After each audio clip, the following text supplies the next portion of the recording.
Good evening, everyone, and welcome to our annual gala for the Stanwyck Theatre 2.0. I am Teddy Dormer, the artistic director for the Stan. With us tonight is our founder, Joseph Knox. Hello all, welcome. The chair of our board, Miss Nina Harris. Good evening. And the writer for tonight's show, a brilliant young playwright, Miss Nubia Ridgmond. Hey everyone, thanks for coming. I'm excited about tonight's performance and wearing makeup and being able to pay my rent. Quite the trifecta. I want to thank you all for your flexibility and your patience with tonight's gala. As you know, every year we host a special benefit performance of our winter production, which also acts as the biggest fundraiser for our season. Last year was Inga Berg's one-woman production of 12 Angry Men, which was a very big success. It was extended twice. Yes, it was. The purpose of the gala is to help us raise funds for our next season and for other programs that we house at the Stan, like developmental workshops for upcoming writers. Having to cancel the second half of our season last year made it very difficult for us to maintain these programs, which is why we all felt it was so important to still hold the gala this year. Our intention, in accordance with the City Health guidelines, of course, was to create a unique, in-person, completely safe theatrical experience for you. And we want to be very clear. Last-minute cancellation was not due to health risks. We took every precaution. Yes, we did. But there are some things you just can't control, like an unexpected snowstorm collapsing your tents. And multiple forms of feral wildlife setting up camp in the wreckage. Which is why we notified you all that the event was canceled. But at the last minute, a new benefactor for the Stan reached out to us. Someone who's been in our audience for years. They had to step forward in a whole new way. Because of her generous gift, we were able to reorganize tonight's event and make it a safe and shared experience. So when you open your bento boxes and Marie Belle chocolates tonight, you can think of her. Yes, she thought it was important. Actually, you know what? Hold on, let me find it.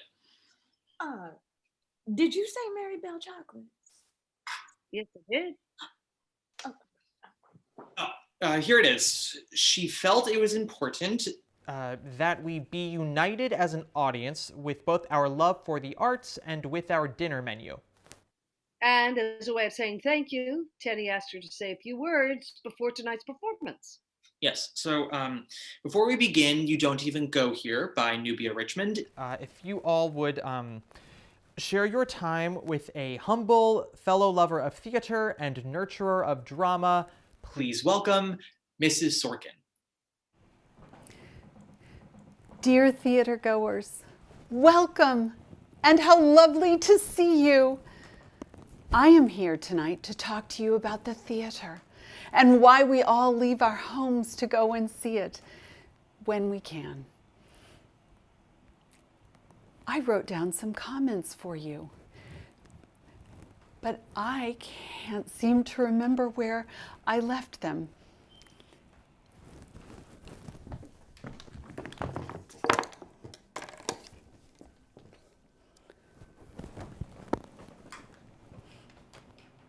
I will make my comments from memory.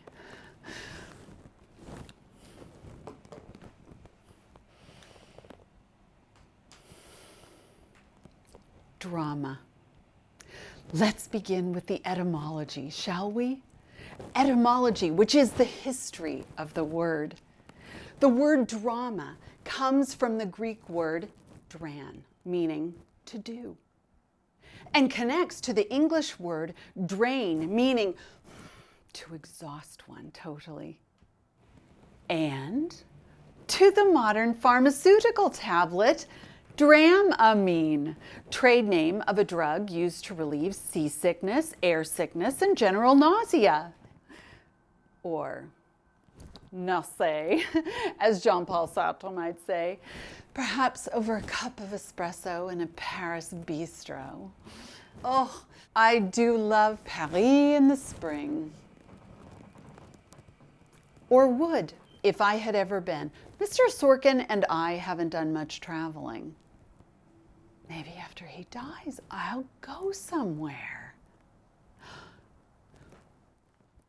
We go to the drama seeking the metaphorical Dramamine that will cure us of our nausea of life. Of course, sometimes we become nauseated by the drama itself, and then we are sorry we went, especially if it uses the F word or lasts more than 4 hours.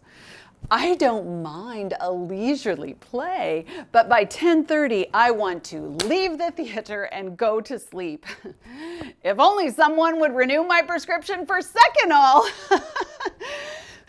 Secondly, we have the word theater from the Greek word theastai, meaning to view. And nowadays, we have the word rheostat, a device used to dim the lights in one's home slowly, rather than just snapping them off with a simple switch. Thirdly, we have the Greek god Dionysus, the last syllable of which is spelled S-U-S in English and S-O-S in Greek, the letters of which in Morse code spell help. Dionysus was the god of wine and revelry, and also the father of modern drama as we know it. The Greeks went to the theater in the open air. Just like how the late and wonderful Joseph Papp used to make us see Shakespeare.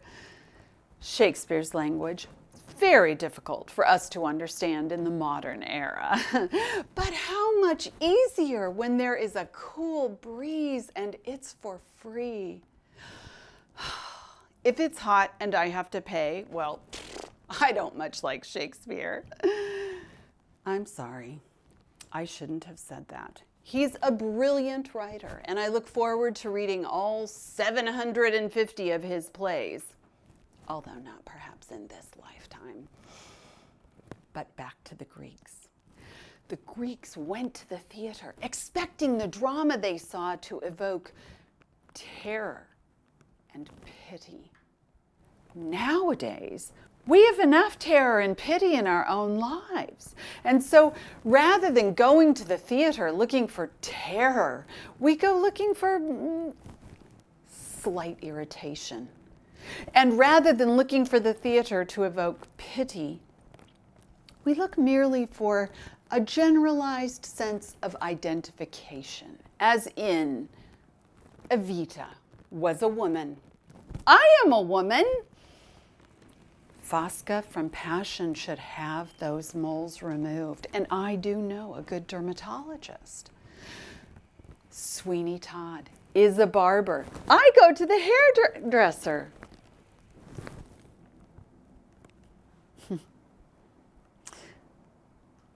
Seeing Greek drama nowadays really rather baffles me. It is so very different from my own life. My life with Mr. Sorken is not something Fiona Shaw would wish to star in. My life with Mr. Sorken, I'm sorry to say, is not all that interesting. Indeed, addressing you is the high point of my life to date.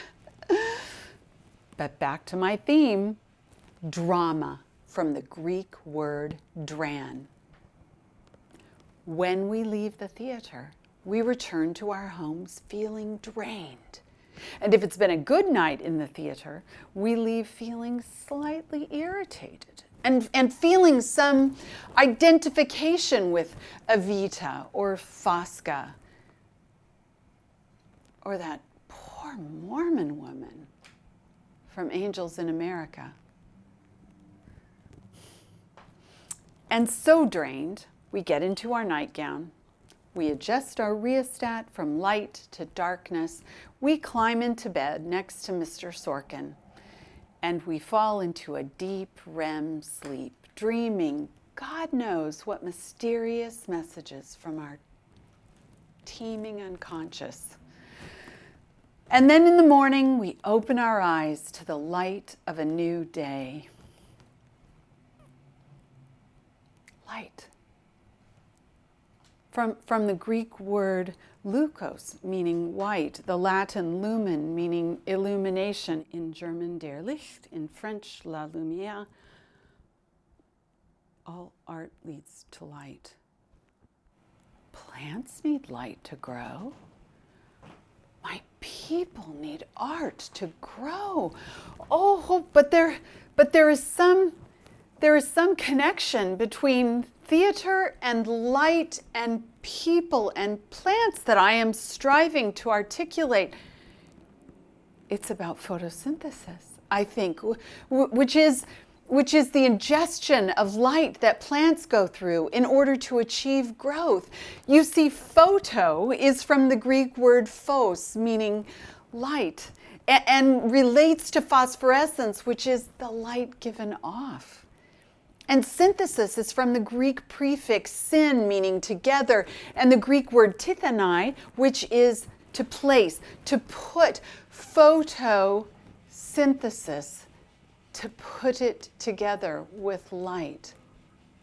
We go to the theater desperate for help in photosynthesis. The text of the play is the light. The actors help put it together. Plants, light, theater, art. I feel a sudden sense of interconnection with everything that's making me dizzy. And Dramamine, of course, is good for dizziness. Oh. Now to wrap up. Dear theater goers, I hope you will enjoy your evening this evening. I am not quite sure what you're seeing, but whatever it is, I'm sure it will be splendid. And if you are ever in Connecticut, I hope that you will drop in on Mr. Sorken and me. He prefers that you call first, but I like to be surprised, so just ring the bell and we'll have cocktails. I hope you have enjoyed my humbly offered comments on the theater. I have certainly enjoyed speaking to you. And I have a sneaking suspicion that in the future, it's going to be harder and harder to shut me up.